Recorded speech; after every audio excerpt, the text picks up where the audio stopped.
साम्राज्य सामान्यांचा असामान्य आवाज। दिवसेंदिवस वाढत चाललेल्या पेट्रोल, डिझेल, गॅस आणि खाद्यतेलाच्या दरात वाढ होत असल्याच्या निषेधार्थ शहर युवक काँग्रेस पक्षाच्या वतीने केंद्र सरकारच्या विरोधात आंदोलन करण्यात आले। यावेळी कार्यकर्त्यांना पोलिसांनी ताब्यात घेतलं।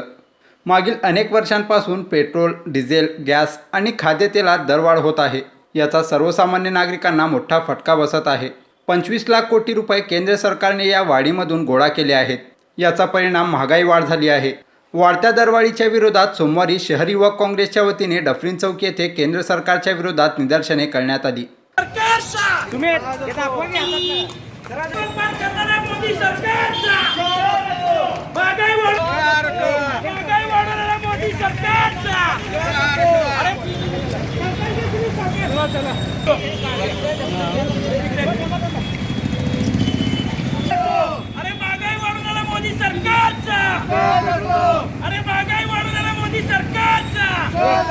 आंतरराष्ट्रीय बाजारपेठेत कच्च्या तेलाचे भाव कमी असताना देखील सातत्याने ही भाववाढ नागरिकांना लादली जात असून याचा निषेध आम्ही व्यक्त करतो व ही दरवाढ त्यांनी मागे घेऊन सर्वसामान्यांना दिलासा द्यावा अशी मागणी नगरसेवक विनोद भोसले यांनी केली।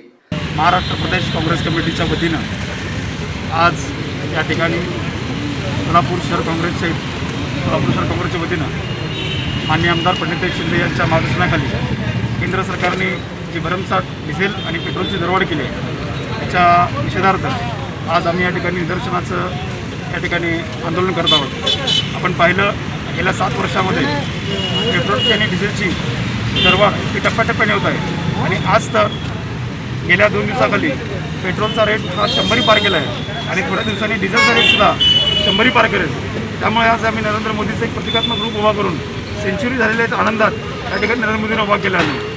आपण पाहिलं एक्साईजची ड्युटी ही पूर्णतः केंद्र सरकारचं आहे आणि काँग्रेस सरकार असताना ही एक्साईज ड्युटी ही 9 रुपये असताना आज मात्र केंद्र सरकारच्या काळात भाजपच्या काळात ही 32 रुपये आली आहे। आमचं म्हणणं एवढं आहे की आंतरराष्ट्रीय बाजारपेठेमध्ये कच्च्या तेलाचे दर हे कमी असतानासुद्धा नरेंद्र मोदी मात्र सामान्य माणसाच्या खिशावर डल्ला मारण्याचं काम या ठिकाणी नरेंद्र मोदी चालू आहे। जवळजवळ 25 लाख कोटी या सरकारने सामान्य माणसाच्या खिशातून गेल्या 7 वर्षामध्ये लुटलेले आहेत। आमची एवढीच मागणी आहे की सामान्य माणसांना ही जी दरवाढ केली आहे ती त्यांनी त्वरित मागे यावी आणि येणाऱ्या काळामध्ये पेट्रोलचे डिझेलचे दरवाढ ही थांबवण्यात यावी आणि लवकरात ती वाढलेली दरवाढ ही कमीत कमी किमतीत या ठिकाणी सामान्य माणसाला पेट्रोल आणि डिझेल उपलब्ध व्हायला पाहिजे। सामान्य माणसाची आता असं झालं आहे की त्यांची अशी भावना झाली आहे की बस करो यार आपकी बार महंगी सरकार अशी म्हणण्याची पाळी या ठिकाणी सामान्य माणसाला आली आहे आणि मी नरेंद्र मोदींच्या केंद्र सरकारला व काँग्रेस पक्षाच्या माध्यमातून विनंती करतोय की त्यांनी ही दरवाढ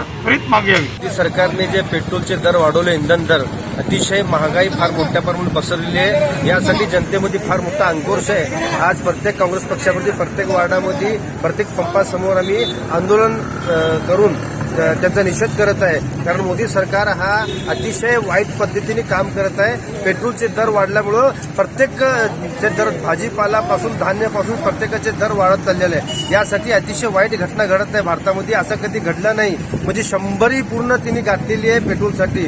अजून गोड तेलचा सुद्धा रेट अतिशय 200 पर्यंत पोहोचलेला आहे। यासाठी गरीब जनता काय खाणार? हा भारत देश गरीब जनतेचा आहे। ह्यांचा विचार कुठे गेलेला आहे? अनेक वेळा तिने रुपया पडला म्हणतो, आता कोण सांगणार त्यांना? यासाठी आम्ही पक्षाच्या आदेशाप्रमाणे आम्ही आज मोदी सरकार निषेध करत आहे। अपयशी सरकार त्यांच्यामुळे आज गोरगरिबां जनतेला ही वेळ आली। आज आमच्या गाड्या, माझ्या वार्डातल्या युवकांच्या गाड्या बंगालात विकण्याची वेळ मोदी सरकारमुळे आली आहे। कारण पेट्रोल, डिझेल, खाद्यतेल एवढ्या प्रमाणात वाढला, 100च्या पार पेट्रोलचा वाढ झाला आहे। याचा निषेध करण्यासाठी सोलापूर शहर युवक काँग्रेसच्या वतीने व माननीय वैष्णवताई करगोळे नगरसेवक यांच्या माध्यमातून व आमदार प्रणितीताई शिंदे यांच्या मार्गदर्शनाखाली आज मोदी सरकारचा निषेध करण्यासाठी मोदी सरकारने 7 वर्षापूर्वी म्हणण्यात काँग्रेसच्या विरुद्ध महागाई वाढवतो 50-60 रुपये असताना स्मृती इराणी, नरेंद्र मोदीसारखे सर्वजण बाहेर आले होते। पण आता कुठल्या वेळात लपले आहेत?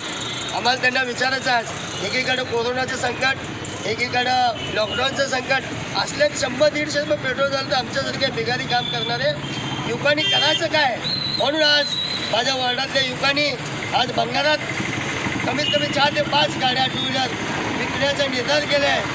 नरेंद्र मोदींना मला विनंती करायचं आहे, हा देश विकण्याचा धंदा आपण बंद करावा. तुम्ही काय सुपारी घेतल्या का भारताच्या युवकांची की युवकांना मारण्याची?